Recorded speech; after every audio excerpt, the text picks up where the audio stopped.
ತಹಶೀಲ್ದಾರ್ ಕಚೇರಿಯಲ್ಲಿ ಬಗರ್ ಹುಕ್ಕುಂನಲ್ಲಿ ಸಾಗುವಳಿ ಚೀಟಿಗಾಗಿ ಅರ್ಜಿ ಸಲ್ಲಿಸಿದ್ದ 100 ಮಂದಿ ಫಲಾನುಭವಿಗಳಿಗೆ ಸಾಗುವಳಿ ಚೀಟಿ ವಿತರಣೆಯನ್ನು ಶಾಸಕ ವೆಂಕಟರಮಣಪ್ಪ ವಿತರಣೆ ಮಾಡಿದರು. ವಿತರಣೆಯ ನಂತರ ಮಾತನಾಡಿದ ಶಾಸಕ ವೆಂಕಟರಮಣಪ್ಪ, ರಾಜ್ಯ ಸರ್ಕಾರ 2023 ಮೇ 27 ತನಕ ನಮೂನೆ 57ರಲ್ಲಿ ಅರ್ಜಿ ಸಲ್ಲಿಸಲು ಅವಕಾಶ ಕಲ್ಪಿಸಿದ್ದು, ಅಗತ್ಯ ದಾಖಲೆಗಳೊಂದಿಗೆ ರೈತರು ತಹಶೀಲ್ದಾರ್ ಕಚೇರಿಯಲ್ಲಿ ಅರ್ಜಿ ಸಲ್ಲಿಸಬಹುದಾಗಿದೆ. ಪಾವಗಡದ 4 ಹೋಬಳಿಗಳಲ್ಲಿ 100 ಮಂದಿ ರೈತರಿಗೆ ಬಗರ್ ಹುಕ್ಕುಂ ಸಾಗುವಳಿ ಆದೇಶ ಪ್ರತಿಯನ್ನು ವಿತರಣೆ ಮಾಡಿದ್ದು, ಪಹಣಿ ಪಡೆದ ರೈತರು ಸರ್ಕಾರಿ ಸೌಲಭ್ಯಗಳನ್ನು ಪಡೆದು ಸ್ವಾವಲಂಬಿ ಜೀವನ ನಡೆಸುವಂತೆ ತಿಳಿಸಿದರು.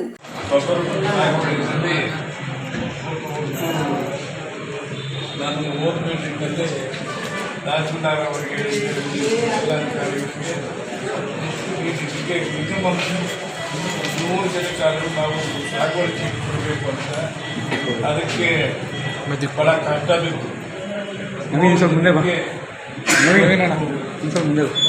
ಸಾಗುವಳಿ ಚೀಟಿ ರೆಡಿ ಮಾಡಿದ್ದಾರೆ ಮೊದಲ ಅಧಿಕಾರಿಗಳು. ಯಾಕಪ್ಪ ಅಂದರೆ 2 ವರ್ಷದಿಂದ ಸಾಗುವಳಿ ಚೀಟಿ ಕೂಡ ಕೊಟ್ಟಿದ್ರು. ಅದರ ಪ್ರಯುಕ್ತ ಇವಾಗೆಲ್ಲ ಕೂಡ ನಾವು ಇದರಿಂದ ಈಗ ಕೇಳಿರೋದ್ರಲ್ಲಿ ಇವತ್ತು 100 ಫಲಾನುಭವಿಗಳಿಗೆ ಇವತ್ತೇನು ಬಗರ್ ಕುಂಬಾರರು ಅವ್ರಿಗೆ ಯಾವುದೇ ಅಧಿಕಾರ ಇರಲಿಲ್ಲ ಅಂದ ಮೇಲೆ ಇವತ್ತು ನಾವೇನು ಈ ಸಾಗುವಳಿ ಚೀಟಿ ಕೊಟ್ಟ ಮೇಲೆ ಎಲ್ಲ ಬ್ಯಾಂಕ್ನಲ್ಲಿ ಎಲ್ಲ ಸೊಸೈಟಿನಲ್ಲಿ ಕೂಡ ಇದು ಮಾಡಿ ಮೇಲೆ ಸಾಲವನ್ನು ಕೊಟ್ಟು ಇವ್ರಿಗೆ ಹಕ್ಕುಪತ್ರವನ್ನು ಕೊಟ್ಟರೆ ಇದು ಆ ಲ್ಯಾಂಡ್ ಮೇಲೆ ಅಧಿಕಾರ ಇರುತ್ತೆ. ಇದು ಕೊಡದೇ ಇದ್ದರೆ ಅವರಿಗೆ ಯಾವುದೇ ಅಧಿಕಾರ ಇರುತ್ತೆ. ಅದರಿಂದ ಈ ಬಗರ್ ಕುಂಬದಲ್ಲಿ ಇನ್ನೂ ಸಾಕಷ್ಟು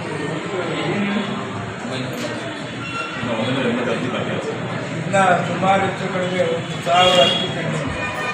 ಅದು ಪ್ರತಿ ಮೀಟಿಂಗ್ನಲ್ಲಿ ಕೂಡ ಮಿನಿಮಮ್ 100 ಅರ್ಜಿಗಳನ್ನು ವಿತರಣೆ ಮಾಡಬೇಕು, ಕ್ಲಿಯರ್ ಮಾಡಬೇಕಾಗ್ತದೆ. ಅದನ್ನು ಪ್ರಾಮಾಣಿಕವಾಗಿ ಅಧಿಕಾರಿಗಳು ಮನಸ್ಸು ಮಾಡಿದ್ರೆ ಅದು ಮಾಡೋದೇನು ದೊಡ್ಡದು. ಈ ಕೈ ಜೋಡಿಸಿ ಬಡವರ ಪರವಾಗಿ ಮನಸ್ಸು ಬದಲಾವಣೆ ಮಾಡಿ ಈ ಬಡವರ ಕೆಲಸ ಮಾಡದ ಬಡವರ ಕೆಲಸ ದೇವರ ಕೆಲಸ ಅಂತ ಮನೋಭಾವವನ್ನು ಇಟ್ಟುಕೊಂಡು ನೀವು ಅಧಿಕಾರಿಗಳು ಮಾಡಿದ್ದೆ ಅಂದರೆ ಈ ಬಡವರಿಗೆ ಒಳ್ಳೆಯ ಅನುಕೂಲ ಆಗುತ್ತೆ. ಬಡವರು ನೆನೆಸ್ತಾರೆ. ಇಂಥವ್ರ ಕಾಲದಲ್ಲಿ ನಮಗೆ ಹಕ್ಕುಪತ್ರ ಕೊಟ್ಟು ಸಾಗುವಳಿ ಚೀಟಿ ಕೊಟ್ಟು ಜಮೀನು ಮೇಲೆ ನಮಗೆ ಹಕ್ಕಿ ನಮ್ಮದು ಅಂತ ಅವ್ರಿಗೆ ಹಕ್ಕು ಬರುತ್ತೆ. ಇದನ್ನ ಕೊಟ್ಟರೆ ಬ್ಯಾಂಕ್ನಲ್ಲಿ ಸಾಲ ಕೊಡ್ತಾರೆ, ಸೊಸೈಟಿನಲ್ಲಿ ಕ್ರಾಸ್ನಲ್ಲಿ ಕೊಡ್ತಾರೆ. ನಮ್ಮದು ಈ ಜಮೀನು ಅನ್ನೋದು ಒಂದು ಹಕ್ಕನ್ನು. ಅದರಿಂದ ಏನು 1000 ಅರ್ಜಿಗಳಿದ್ದಾವೆ ಅದನ್ನು ಎಲಿಜಿಬಲ್ ಇರ್ತಕ್ಕಂಥದ್ದು ಮೊದಲು ಸರ್ವೆ ಮಾಡಿಸಿ ತಿಂಗಳು ಕೊನೆಗೊಂದು ಮೀಟಿಂಗ್ ಕರೆಯೋಣ. ಆ ಮೀಟಿಂಗಿಗೂ ಕೂಡ ಮಿನಿಮಮ್ ನೀವು ರೆಡಿ ಮಾಡ್ಕೋಬೇಕು. 100 ಅರ್ಜಿಗಳನ್ನು ಸರ್ವೆ ಮಾಡಿ ತರಿಸಿ ಕ್ಲಿಯರ್ ಮಾಡಿ ಹಂಗೆ ನಂತರ ಮಾತನಾಡಿದ ತಹಶೀಲ್ದಾರ್ ನಾಗರಾಜ್, ತಾಲೂಕಿನ 4 ಹೋಬಳಿಗಳ 100 ಫಲಾನುಭವಿಗಳಿಗೆ ಬಗರ್ ಹುಕ್ಕುಂ ಸಾಗುವಳಿ ಪತ್ರ ವಿತರಣೆ ಮಾಡಿದ್ದು, ರೈತರು ಸರ್ಕಾರಿ ಸೌಲಭ್ಯ ಪಡೆದುಕೊಳ್ಳಬಹುದು ಹಾಗೂ ಇನ್ನೂ ಸಮಯವಿದ್ದು ಅರ್ಹ ಫಲಾನುಭವಿಗಳು ಅರ್ಜಿ ಸಲ್ಲಿಸಬಹುದು ಎಂದು ತಿಳಿಸಿದರು.